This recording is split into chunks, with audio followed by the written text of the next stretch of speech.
Is there something that we do that apes don't do other than use our technology to kill one another? Apes don't hang glide, they don't wear lipstick. Yeah. You know, primates in general seem to have a sense of fairness. They don't like it when somebody else is getting more than they are. They don't like it when somebody else... Yo. What's going on? We're going to have a short episode with two people right now because Matt is shirking his duty. Shirking his duty. Gallivanting in the Catskills. He's shirking his meat. Shirking his meat. So I just wanted to have a quick podcast and talk about some cars and whatnot. All right. What are you thinking here? Two wheels or four? Ooh. Nothing. Just shoot some shit. Maybe tell some tales that we've learned, lessons, whatnot. You mean felonies or? No. You want to get into that? I don't think so. Is there the statute of limitations not gone yet? I don't think so. What's the statute of limitations on a felony? On an FAA violation. Yeah. I wonder what that is. Let me see. We can't talk about that. Yeah. Strike it from the record. Hold on, let me see. They only have 2 years. We're clear. Oh, you're good. I'm good. I'm clear. You want to talk about it? Probably not. We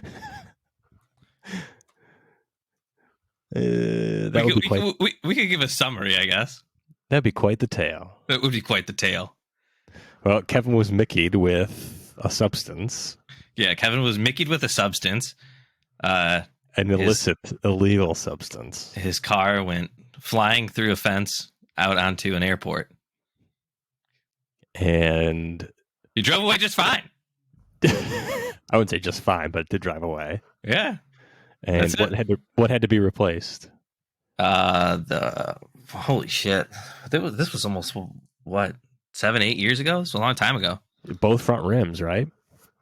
All rims had to be replaced. All four rims. Yeah, the radiator. Because the car went over a curb, like a half a foot high curb.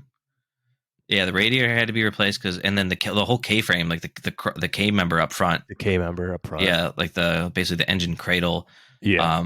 Went into right. That got pushed back into. What did it go back into? I mean, it got knocked back like severely. It bent the K-frame or K member, cross member, whatever it's called. So, I had to replace all of that, and like a whole new like front bumper cover, and whole new front bumper and everything. Yeah. How much of that? How much did that cost you? It actually really wasn't that terrible, to be honest with you, because a lot of the stuff I got from Pool Apart, the whole new front bumper cover, like painted and everything, shipped to me was only like $250. Oh, yeah, you found that on eBay, right? Or something? That place on eBay has them for a ton of cars. Actually, you can get it like paint matched and everything for like $250. That's crazy. Yeah, let me see if I can find what that was called. It's pretty sweet, actually. I remember you going back to your email, looking it up, and trying to see. Yeah, I know what it was. Yeah, that was funny. I wonder if I can. Why were you looking that up? Do you remember? I don't. I remember Rick needed it for something. Oh, okay. Yeah, but that was on the Red 300. That was interesting. Yes. All right. Yes. So currently you're driving a 2017? 2017 Challenger TA. 5.7 Hemi. 5.7 is not the big boy. Not the 392.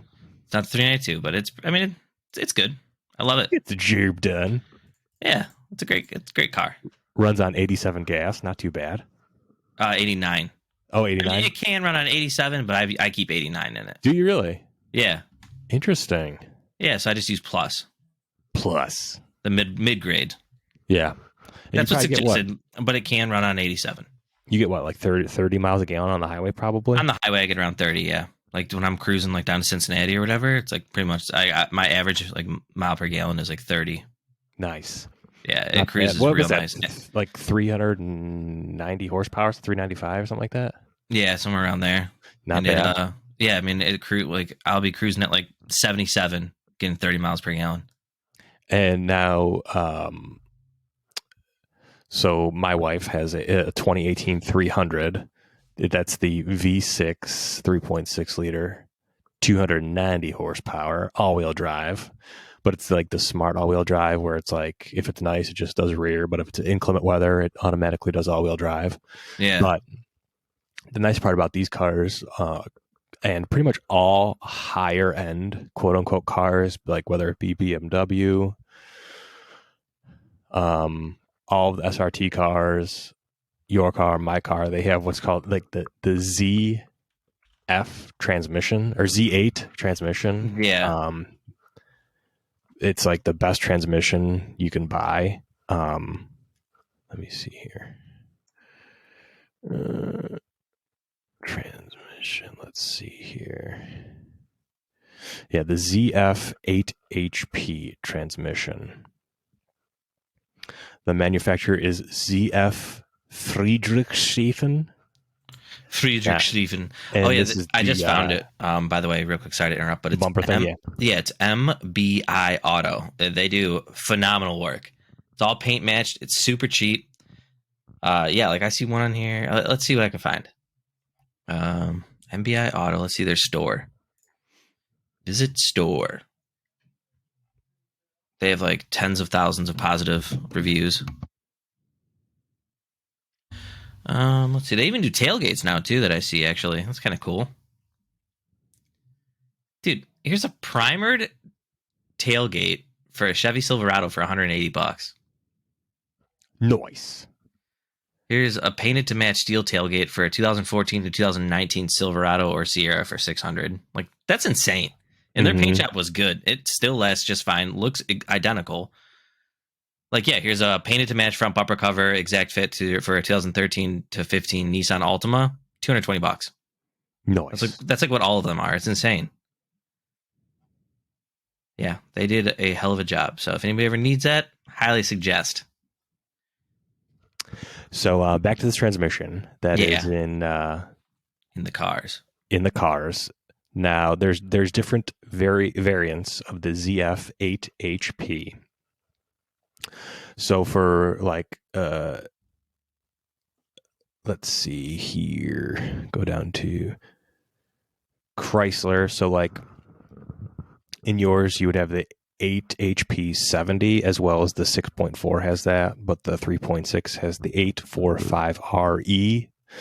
And so there's numerous transmissions all made by the same company, but like, you know, the companies that use this, it's in one variation or another. The transmission is in like the Jeep Grand Cherokee Trackhawk, a Rolls-Royce Ghost Black Badge, Aston Martin DBS Superleggera, Bentley Mulsanne, Bentley Continental, Ram 1500, Alfa Romeo Quadrifoglio, Aston Martin DB11,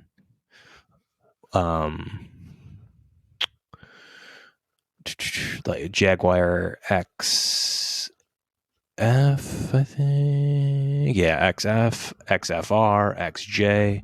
So it's fucking nuts that this company makes these transmissions for all these, like the Lamborghini Urus, which is their SUV. Yeah. It's fucking nuts, dude. That is crazy. Numerous Rolls Royce, the Toyota Supra 5th generation, a couple Volkswagens. But yeah, I can't believe that all of these different car manufacturers choose to put this transmission in their cars, because it's a super smooth shifting transmission. Yeah. Yeah, but it's sweet.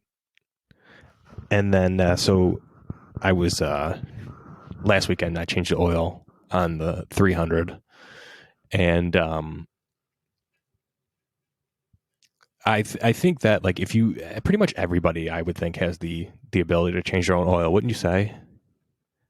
I mean, I think well, It's like if you have like a jack and jack stand and that kind of shit. And Yeah, a I mean, ratchet set. It's you not a should hard have, process. Yeah, you should have the ability. Everybody can do it. It's not difficult. Exactly. But if you do take it somewhere, obviously stay away from if it says synthetic blend, do not pay for that, because it could be nothing but conventional oil and then like a drop of synthetic blend, and then that counts as a synthetic blend oil change. So, but like literally, because I get the Walmart brand oil, and it's $15 for 5 quarts, which is fucking. I mean, that's a great deal. Yeah. Yeah, and then so I get, in addition to that, I get because the car takes 6 quarts, so I get another quart to make it 6, and then I got another one to be able to pour like the little bit inside the oil filter, and then you just have that as a little bit of spare if you need it. Because like after you change it, you take it for a drive, whatever, come back, check it, make sure it's the level's good, that kind of thing. Yeah. So, and then I got like the Fram, like the highest oil filter, which I think was like $10 or $12. So like all told, for 7 quarts of synthetic oil and an oil filter, it's like let's say 15, 21, 20, let's say like $33 for full synthetic,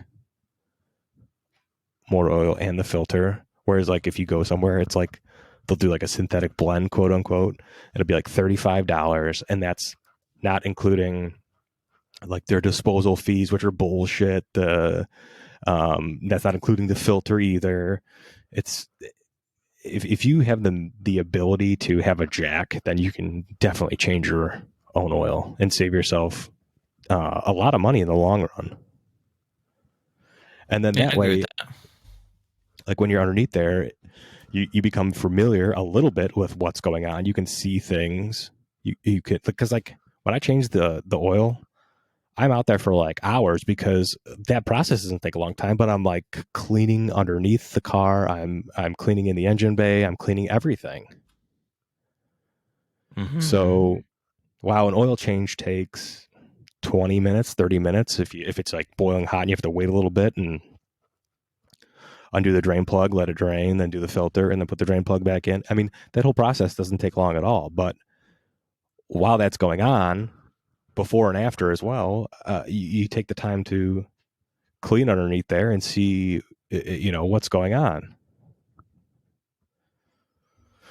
So that would be my advice. Now I know you were taking your car someplace to get the oil changed just to save time, but yeah, I mean, it was definitely more expensive, but yeah. I was also having them, right. Because we were unsure whether or not the transmission fluid had been changed on my old car ever. So I was having them every time I would go there for the oil change, like basically siphon out some of the older transmission fluid and like add some new stuff to it and slowly change it out. That's the 300. Yeah, that's like the suggested way to do it if you don't like if the transmission fluid has never been changed. Well, and I think the timeline for that's like 150,000 miles or something like that to change your transmission. And mine was over 200,000 miles. Yeah, well, and if you have like a kind of a newer car, not even like a brand new car, that's a while before you have to worry about it. So more or less, if you change the oil regularly, that car should last at least 150,000 miles, no questions asked. I mean, I would say at least 200,000 miles, no question. No, I'm just saying, like, if you do nothing but change the oil. Oh, yeah, definitely. Like, zero maintenance other than that. I mean, your brakes when needed because you have to stop. But that doesn't affect the engine. Yeah, not at all. So I think that it would be beneficial for everyone if they, that should be, like, taught in high school, how to change your own oil. I agree. I feel like it should be part of like basic auto. I don't know. Maintenance should be a little class that you get. Check your tire pressure. We had home ec. We should have basic auto maintenance. Yeah, like any fucking idiot can read the back of a pancake box and make pancakes. Yeah, but I mean, you should be able to do the basic, because everybody drives. 100%. So you should like constantly check your oil level, your coolant level, because that shit can fuck you real quick if you're super low on oil or the coolant, you know, you have no antifreeze. Tire pressures, I mean, you can look at your tires. A lot of cars have tire pressure sensors now where you can tell right on your speedometer. Basically, it tells you whether it's low or not. So, and then also, I would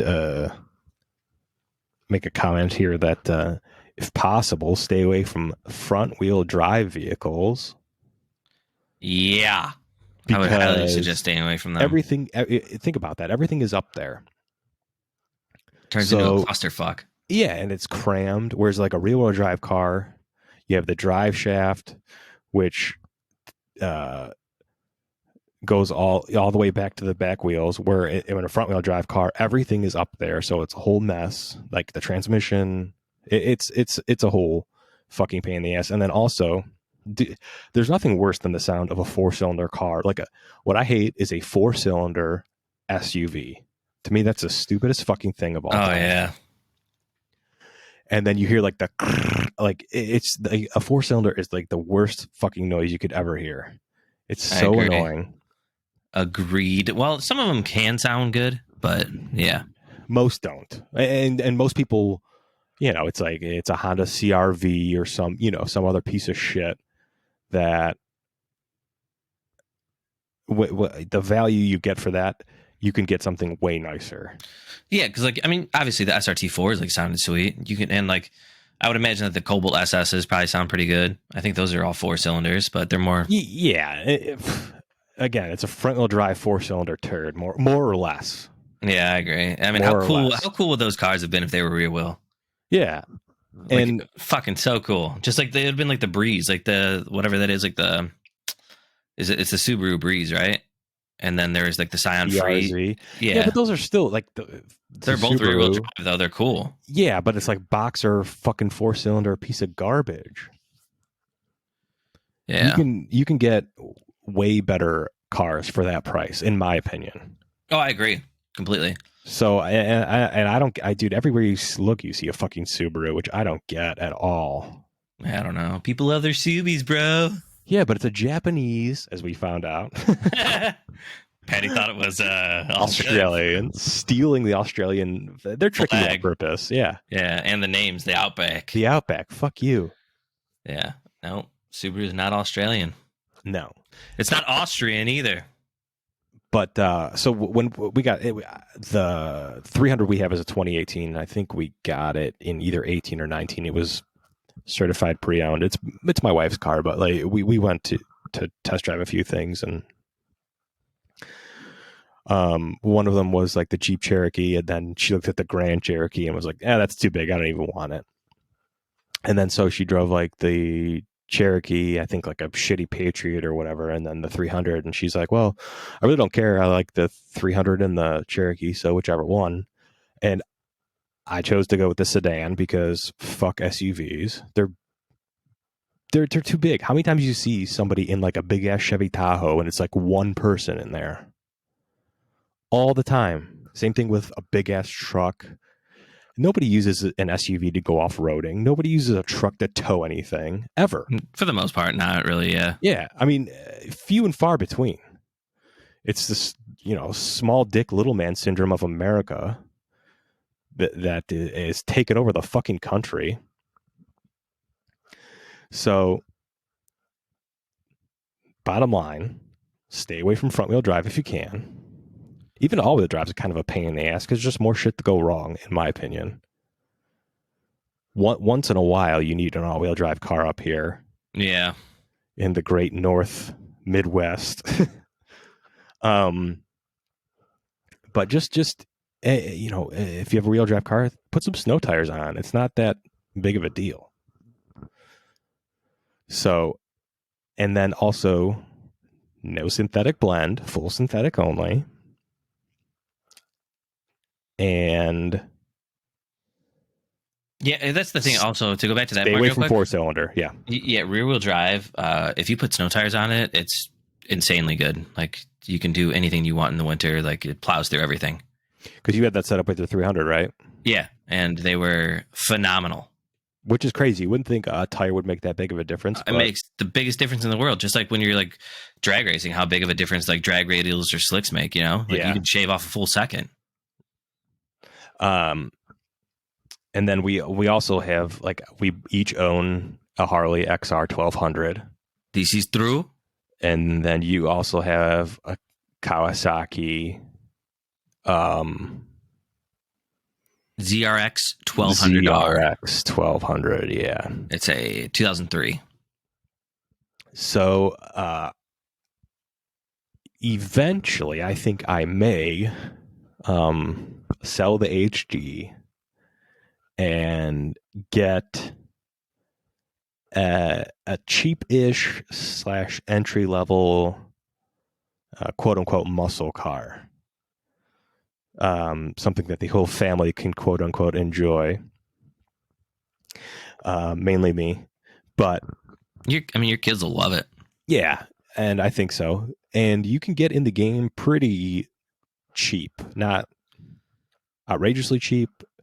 I mean, you can go as cheap as you want, but to me, the sweet spot is like 20,000 or so for a car.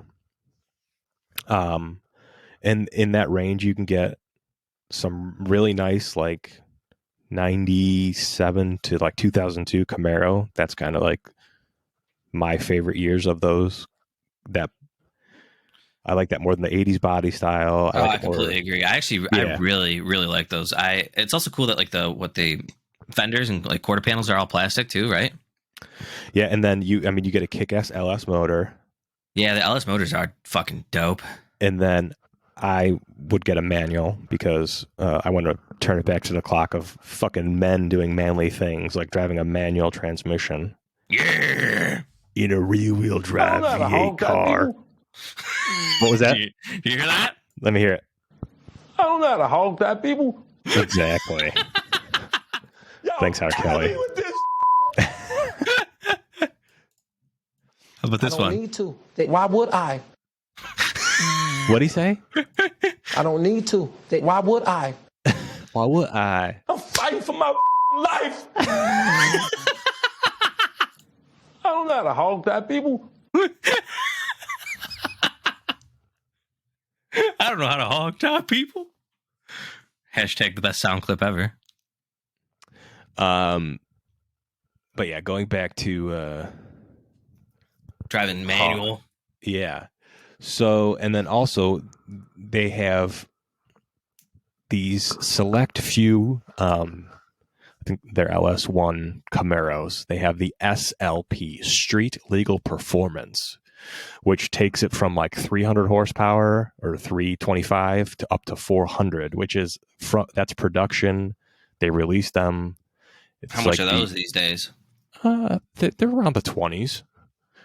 But like a 35th anniversary Camaro, so that's 2002 Camaro SLP, it's 400 horsepower. How much are they? In the 20s. And you can get it with the 6-speed manual. And then also yeah, but you could, I mean, here's the thing, if it's in the 20s, why don't you just get a Challenger like mine? I paid $28. Because it's $8,000. It's not manual. You said in the 20s. You can get the Challengers in manual. It's like 22. Oh, okay. I mean, maybe by then they'll be that price. How many miles are on the Camaros and They're Firebird? low. Okay. 20s, 30s. Okay, well, that's not bad then. No. And then convertible. Daddy needs a convertible or a T-top. Oh, okay. Must have.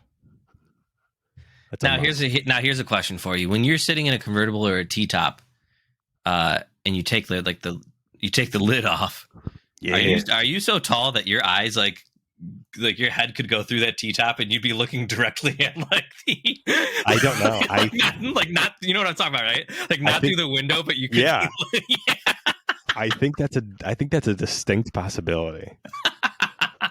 I'm not. What's that even called? Like the top of the windshield there that you could, like, Like a rubber part. I don't guess, know. yeah. Like you just be staring right at the rubber part. I'd have to like lean out the window like Ace Ventura. Yeah, like, or you put your head like way like higher, like above the T-top. I have to put on like a helmet. Yeah, these are tall people problems. I think it sits low enough as to where I wouldn't. I think so too. Yeah, I think it would be close. Like it would be definitely in my eye line, kind of like towards the top of it. Anyway. Yeah, like people that are that tall, I understand them needing a truck or an SUV. If they're like tall, if they're taller than you, I don't know. I guess. But usually it's not those people that have those. Or you could buy like a Jaguar XJ and fucking lay out in that bad bitch. Fuck yeah. Get that supercharged, I think they have a supercharged V8 or even a V10. Or another sweet car to get you in the muscle car game is like the 04 through 06 GTO. Oh yeah, those are underrated. Yeah, another LS motor. And then early on, they had the 5.7, but in 06, for sure, maybe even 05, they bumped it up to a 6-liter. So, again, I mean, 400 plus horsepower, manual transmission, fucking sweet LS motor, which is a single overhead cam. And then also, the older, not older, but like the 90s. I think you were talking about the Firebirds. Oh yeah, which also, the W6 motor, whatever the fuck they call it. How much are Firebirds in the 20s? I mean, there's no way, really. Again, and you can get as crazy as you want, kind of, but yeah, I mean, you can find them between like 15 and like 22 easy. Let's see. I'm gonna look it up. Let's see what we can find right now. I'm just doing 2003 Firebird for sale. I think that's a year that it was out, right? Or no? I see 99, 2002. Was 2002 the last year? I know 2002 for sure.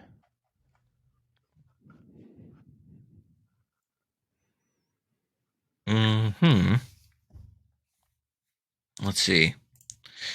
Year 2000 to 2003. Search. All right. Oh yeah, this one's got 22,000 miles on it, and they want 23 grand.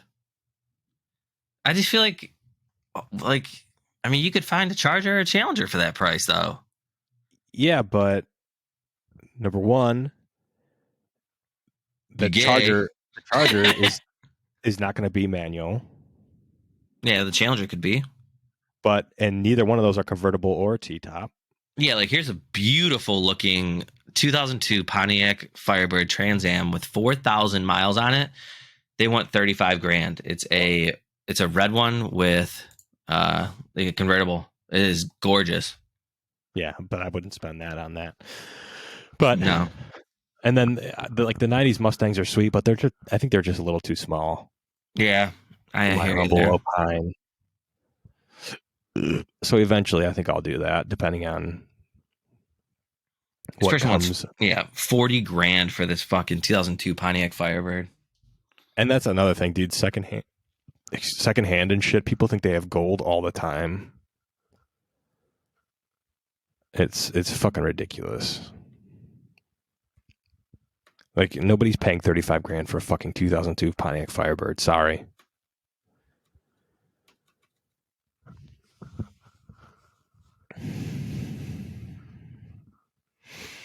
And want to talk some quick NASCAR real quick / car racing. We have the Formula One season coming up kind of soon. And they kind of, them and Moto Gp, which is like the FIM motorcycle racing, they do a cool thing where it's like they have like these press conferences to release their quote unquote liveries, which is what the color scheme they're going with. And the American team Haas in Formula One, HAAS, they they must be sponsored by a Russian company, because apparently the Russian flag is banned from international competition like that, but the sponsor made the colors like the Russian flag, so apparently that's their way around it, which is crazy. I did not know the Russian flag was like banned internationally in sports competition. Also, Aston Martin has a car this year in Formula One, 2 of them, a team. So 2 cars make up a team, which it doesn't matter because Mercedes is probably going to win again. But it's just cool that a name like Aston Martin is back, or in it, period, because they were with Red Bull. They were a minority kind of sponsor. And then there was talk that they would build the engines for them, but then Red Bull switched to a Honda engine.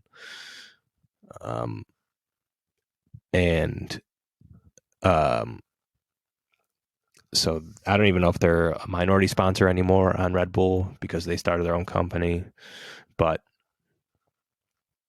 so Alfa Romeo's in, but they're kind of shitty. So basically it'll come down to probably Mercedes and Red Bull. Mercedes will win again because Lewis Hamilton is pretty good, and which is an understatement.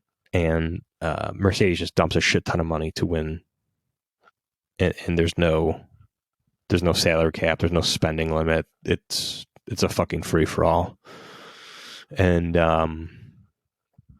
NASCAR has they're going to the Las Vegas track this weekend, and my opinion on that is to make the cars look like more street car, because right now there's nothing stock about a quote unquote stock car.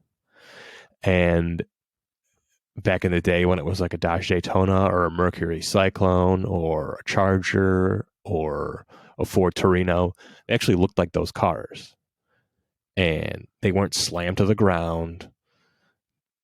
They weren't like campered way left or way right or whatever to put the weight right going into the turns. And that helped, I think, sales of those cars, and it gave the companies some kind of return, and people were able to distinguish, like, oh, that's the Charger, that's the Torino, that's the Cyclone. Yeah.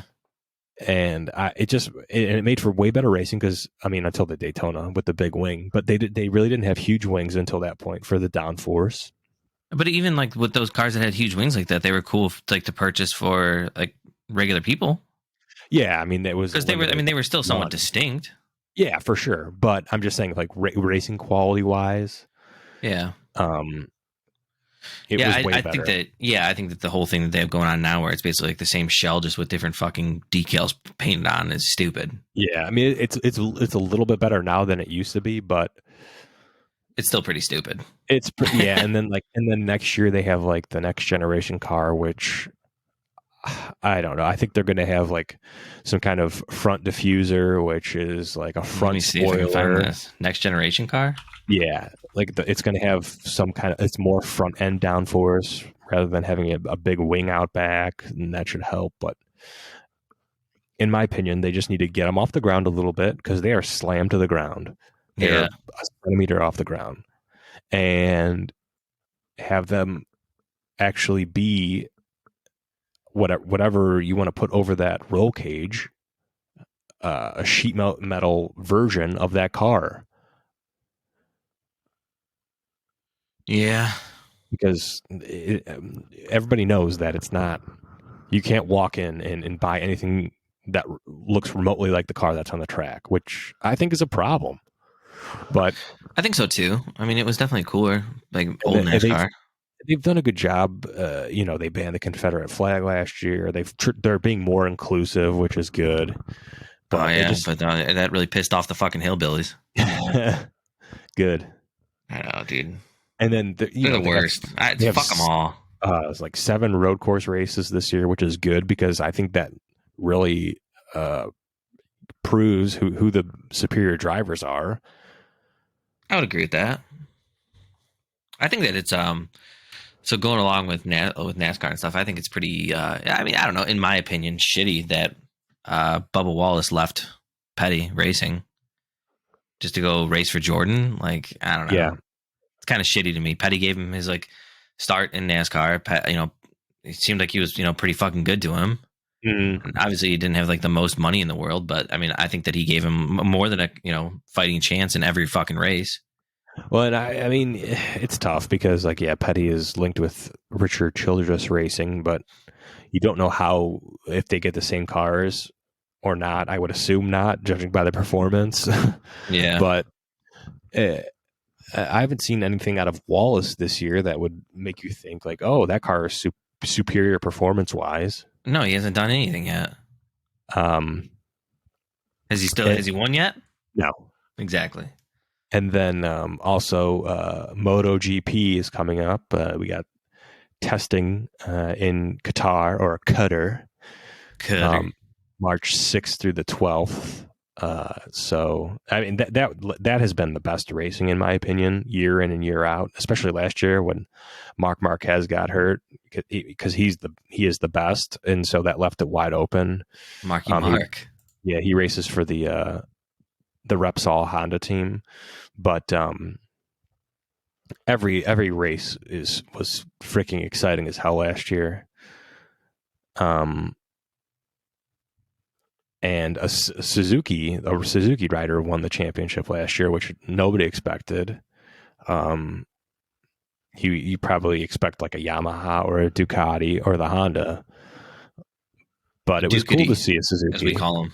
Yeah, and then also there's KTM in there. They had like kind of a surprising year, and but it's international, and in my opinion, that's the best racing going is MotoGP racing. Yeah.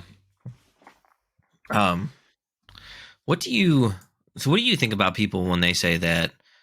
Because I heard some of this past weekend, or like I was hanging out with the girl and some of her friends, and they were talking about how the baseball or whatever, or football, whatever it calls it, like the world championship, when obviously it's not, right? Well, they have players from all over the world.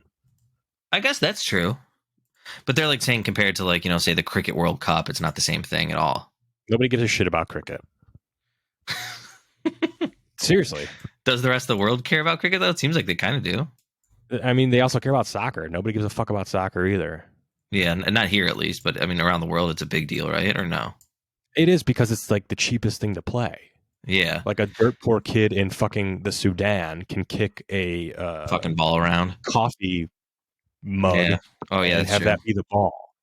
Now, like, so something like let's say, I guess I don't know if you'll know the numbers. I guess we could look this up real fast, but like how much revenue or money does like soccer worldwide and cricket worldwide bring versus like the NFL? Any idea? I mean, I don't know. You can't compare every country. I know, but let's see. How much money does the fucking stupid FIFA World Cup generate? Let's just see real quick. According to its 2018 financial report, largely on the strength of that year's World Cup events, FIFA generated $4.6 billion in revenue. And how often does the World Cup happen? Every 4 years? Yeah. So $4.6 billion every 4 years. So let's see. And that doesn't include the cost to build the stadiums that they have to build every time too. Yeah, I agree. I'm just trying to see. And the NFL in 1 year generates $16 billion. They generate $4 billion every 4 years. So I don't know. You tell me, which one's a bigger deal? Well, and it's look, I like soccer. It's fine. Okay, it's fine. But that's it. It's boring largely. It can end 0-0 after. Do you think that the most interesting sport to watch is hockey? If you actually had to sit down and watch a sporting event like live, I think that football is cool, but football it's stupid that they have the forced commercial breaks. Like the players are just standing around on the field jerking each other off during these commercials. Yeah, hockey has a lot going on, and also like a Moto GP race would be fucking sweet to go to, because I'm talking about more traditional sports, I guess, not racing. I consider racing separate from like other sports. I don't know, even though I guess it really shouldn't be technically. Yeah, I don't think it is. I think, especially in the case of motorcycle racing, I mean, those are fucking athletes. True. It's a very physical sport. That's true. Yeah. Moto GP would be sweet to go watch. Are there any races around here? Austin, Texas. Ugh.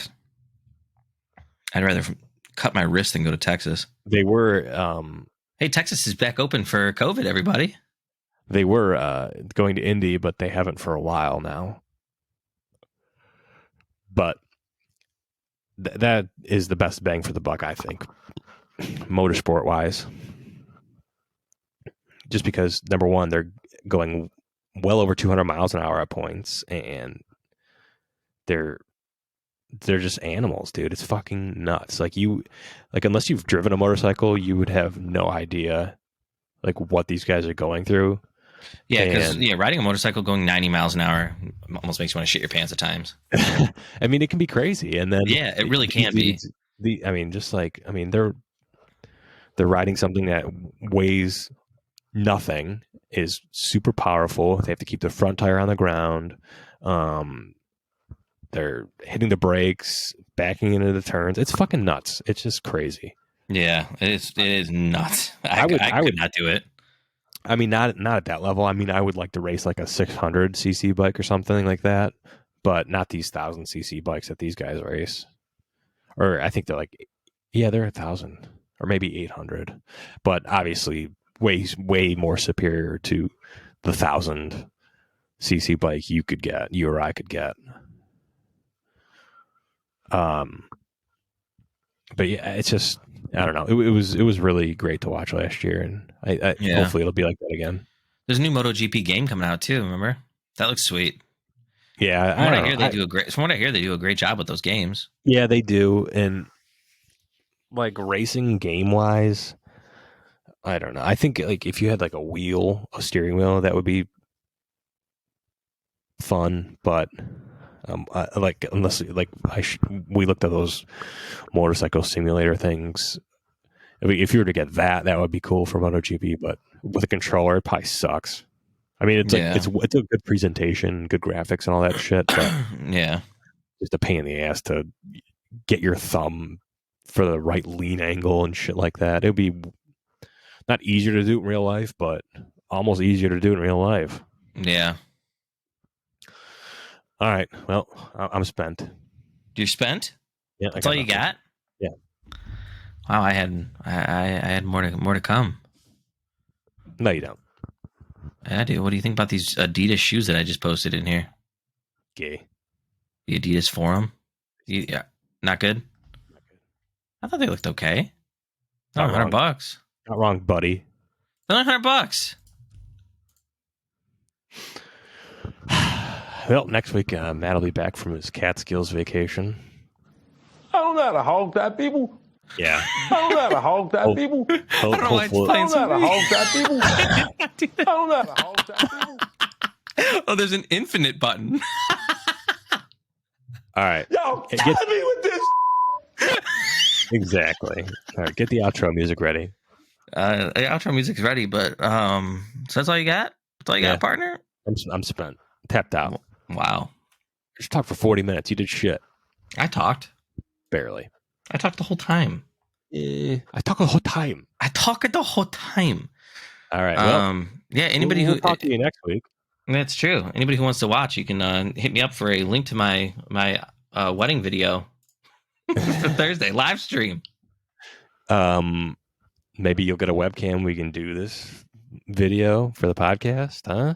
Yeah, I think we should. Well, I brought my laptop with the webcam on it today. Actually, you idiot. Sorry. All right. Well, do we still have the Gmail certifiedapes@gmail.com? We certainly do. All right. Anybody, any questions or comments? Feel free. But I'm not going to say like and subscribe because I'm not fucking begging for anything. If you like it, good. If you don't, fuck you. It's true. And also, yeah, if you would like a link to watch me getting married on Thursday for your pleasure, shoot an email, certifiedapes@gmail.com. The Church of Common Pleas. That's right. You could jerk off to it if you want. Yeah. I'm not here to judge. I'm not here to judge. Judge. All right, big dog. Well, we'll come back next week with a full cast. A full cast. All right. Say goodbye, Kev. Bye. All right. Goodbye, everybody. Apes out.